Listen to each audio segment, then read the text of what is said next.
Bismillahirrahmanirrahim. Assalamualaikum warahmatullahi wabarakatuh. Saudara-saudaraku yang dirahmati Allah dimanapun Anda berada, ketika kita berbicara tentang anak, kita berbicara cinta dan sayang. Berbicara tentang cinta dan sayang harus ada pembuktian. Bohong kalau mengatakan cinta dan sayang kemudian tidak ada pembuktian. Pada tataran kehidupan, cinta dan sayang itu ada ujiannya. Nah, begitu juga kita. Teman-teman yang sekalian dirahmati Allah, kali ini kita akan flashback ke belakang. Mari kita ingat sama-sama, saya, kemudian teman-teman semua, pemirsa, Pak Haji, Bu Haji, semuanya. Bukankah dulu waktu kita setelah menikah, kita menunggu pemberian anak dari Allah Subhanahu wa Ta'ala. Kemudian kita selalu berdoa. Doa ini sangat familiar di telinga kita. Bagaimana kita memohon anak yang soleh kepada Allah Subhanahu wa Ta'ala. Rabbi habli minas solihin, Rabbi habli minas solihin, Rabbi habli minas solihin. Ya Allah, karuniakanlah kami, berikanlah kami anak-anak yang soleh. Begitu doa itu terus terucap. Akhirnya setelah 3 bulan, 4 bulan, setahun, 2 tahun, 5 tahun, dan bahkan ada yang 10 tahun kemudian kita diberikan keturunan oleh Allah Subhanahu wa Ta'ala. Nah, teman-teman sekalian rahmati Allah, saya ingin mengajak teman-teman semua, saya sendiri, mari kita flashback ke belakang. Kita mengingat janji kita kepada Allah Subhanahu wa Ta'ala. Ya Allah, nanti kalau aku punya anak, aku akan menjaga anakku dengan sebaik-baiknya. Aku akan menjaga dan merawat anak-anakku dengan sebaik-baiknya. Aku akan lebih lagi bekerja giat untuk menghidupi anak-anakku, ya Allah.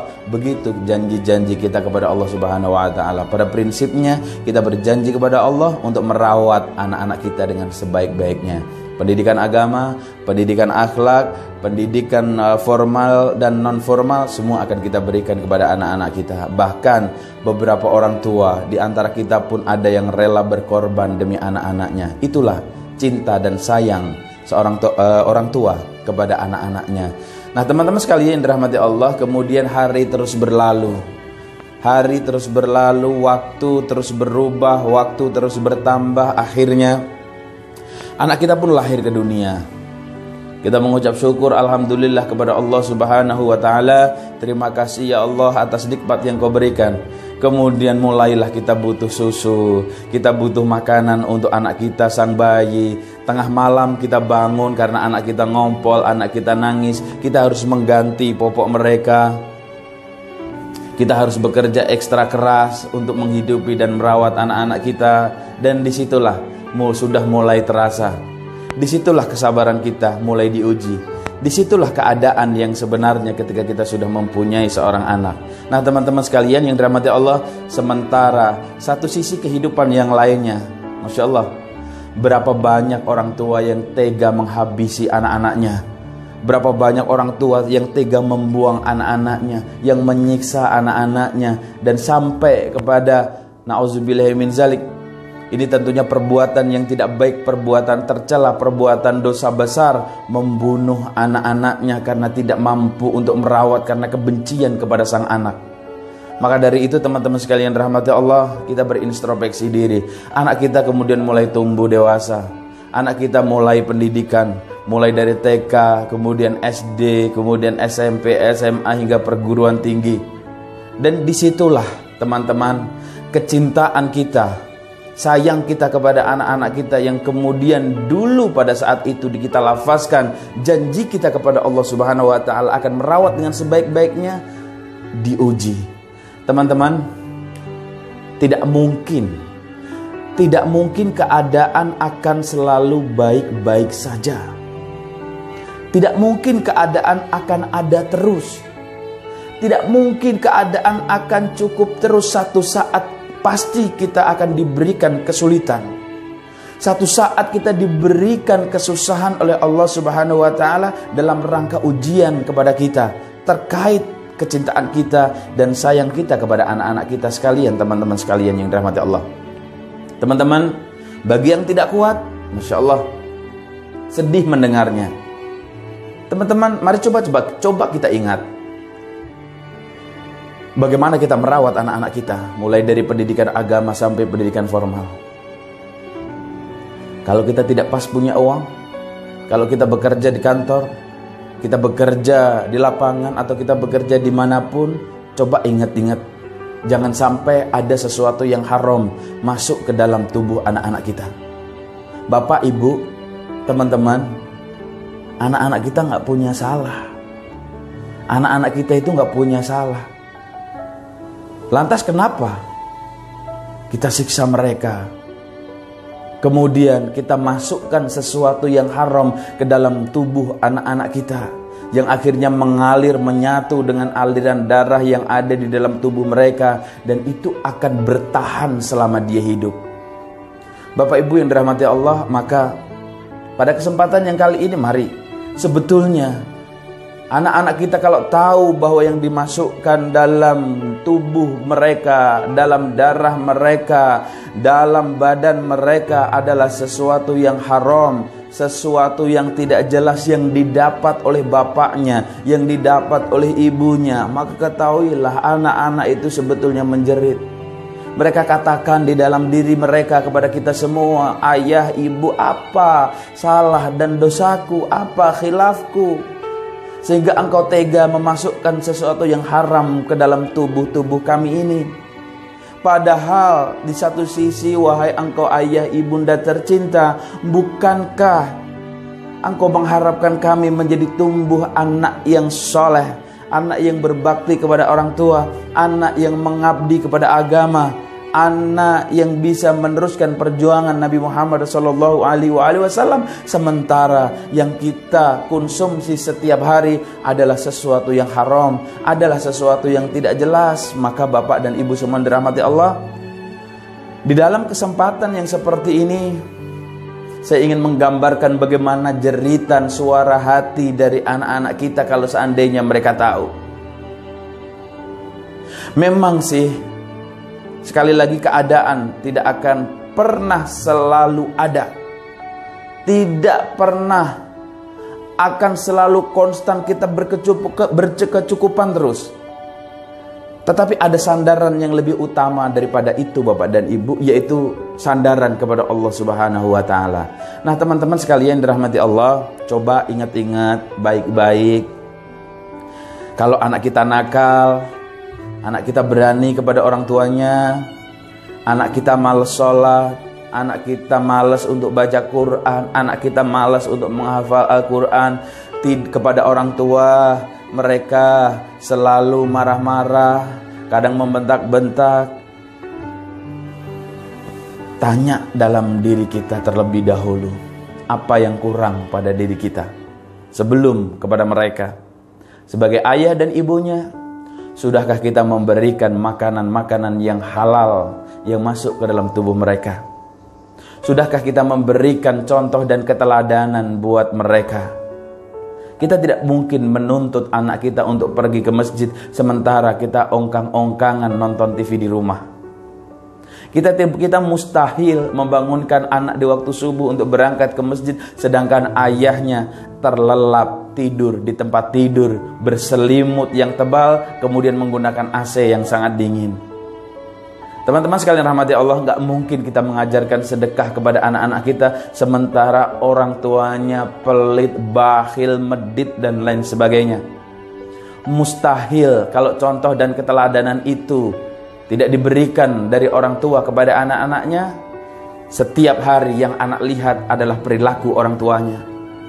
Tidak mungkin anak kita menjadi anak-anak yang solih jika seandainya di dalam keluarganya selalu yang dikonsumsi adalah sesuatu yang dilarang oleh Allah Subhanahu wa Ta'ala.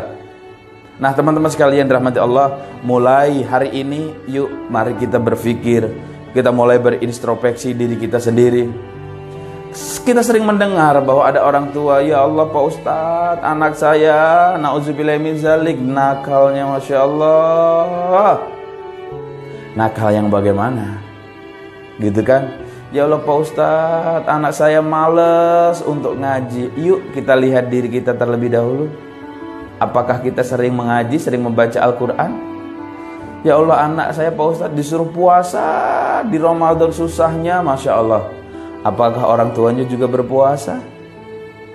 Begitu seterusnya, begitu seterusnya. Sebelum kita menuntut anak-anak kita, yuk kita beri contoh dan keteladanan. Jadi dalam satu keluarga, ayo berikan contoh dan keteladanan. Tidak omdo doang, tidak omdo doang. Seperti itu.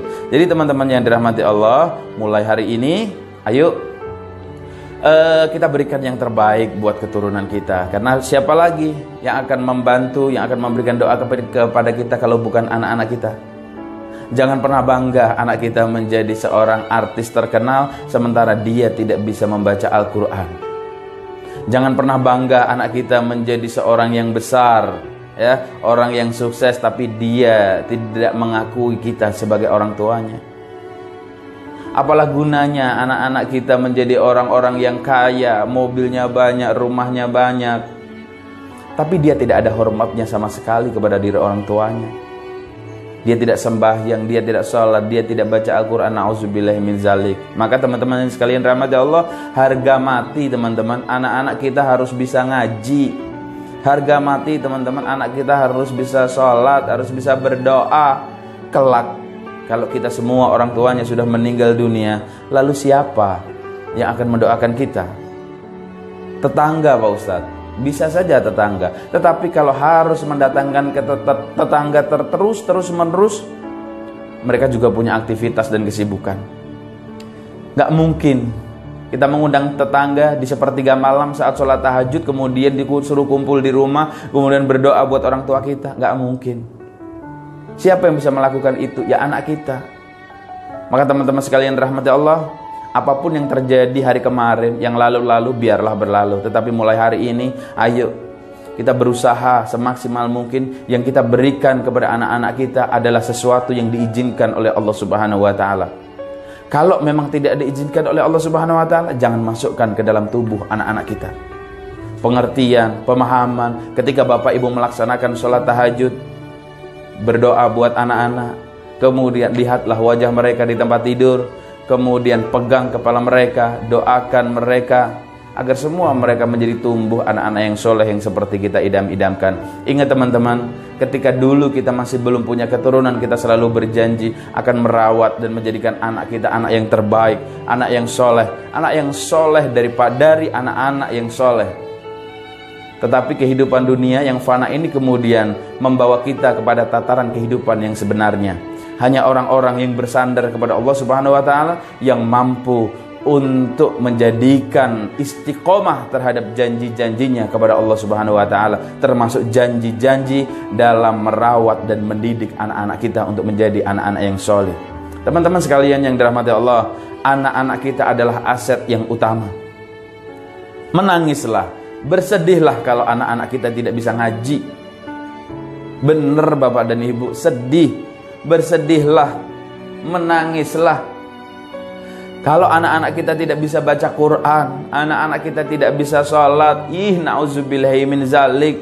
Teman-teman yang mempunyai keadaan seperti itu, anaknya nggak bisa sholat, anaknya nggak bisa haji, sekarang mungkin tidak terasa, tapi lihatlah pada saat nanti tua, siapa, apalagi kalau kita sudah meninggal dunia, siapa yang akan membacakan Al-Quran buat kita? Nggak mungkin kita akan sewa orang terus-menerus. Kemudian teman-teman sekalian yang dirahmati Allah, yang ketika anaknya cerdas intelektual saja nggak cukup, anak-anak yang pinter bisa jadi, na'udzubillahi min zalik, ketika anak-anak nanti kita pinter, kemudian kita sudah tua, anak-anak kita sibuknya luar biasa, kadang pergi keluar kota, keluar negeri dan sebagainya, akhirnya kita dititipkan di panti jompo. Ya Allah, seakan-akan kita hanya menjadi beban buat anak-anak kita. Na'udzubillahi min zalik. Kekuatan cinta yang sebenarnya, kasih sayang yang sebenarnya, yang dilandasi atas landasan dan sandaran kepada Allah Subhanahu wa taala, akan mampu menghantarkan anak-anak kita menjadi anak-anak yang soleh. Nah teman-teman sekalian yang dirahmati Allah, mudah-mudahan anak-anak kita menjadi anak-anak yang soleh, anak-anak yang mampu memberikan yang terbaik buat kita sebagai orang tuanya, anak-anak yang mampu memberikan surga dunia dan surga akhirat kepada kita, anak-anak yang mampu menjadikan kita bahagia, menjadikan kita damai, dan menjadikan kita bahagia dunia dan akhirat. Ya Allah, panjangkan umur anak-anak kami. Ya Allah, izinkan kami melihat kesuksesan anak-anak kami ya Allah. Ya Rabb, jangan jadikan anak-anak kami adalah anak-anak yang menjadi beban ketika kami berada di dunia dan di akhirat ya Allah. Tapi sebaliknya ya Allah, jadikan mereka adalah surga dunia dan surga akhirat buat kami ya Allah. Ya Rabb, jadikan anak-anak kami anak-anak yang mampu memberikan surga dunia, surga akhirat kepada kami. Anak-anak yang mampu mengangkat kami menuju surga firdaus-Mu ya Allah. Anak-anak yang selalu membuat kami bahagia, anak-anak yang selalu membuat kami tersenyum ya Allah. Ya Rabb, izinkan kami ya Allah ketika kami meninggal dunia nanti, izinkan yang merawat jenazah kami adalah anak-anak kami, yang memandikan kami adalah anak-anak kami, yang mengkafani kami juga anak-anak kami sendiri ya Allah, yang mensolatkan imam solat jenazah buat kami adalah anak-anak kami ya Allah, yang menguburkan kami adalah anak-anak kami ya Allah, yang memimpin doa buat kami adalah anak-anak kami ya Allah. Jadikan anak-anak kami anak-anak yang solih-solihah ya Allah. Ya Rabb, jangan Engkau ambil mereka terlebih dahulu. Izinkan kami menggendong cucu-cucu dari anak-anak kami ya Allah. Izinkan kami melihat kebahagiaan anak-anak kami beserta keluarganya ya Allah. Jangan Engkau hinakan anak-anak kami, jangan Engkau murkai anak-anak kami ya Allah.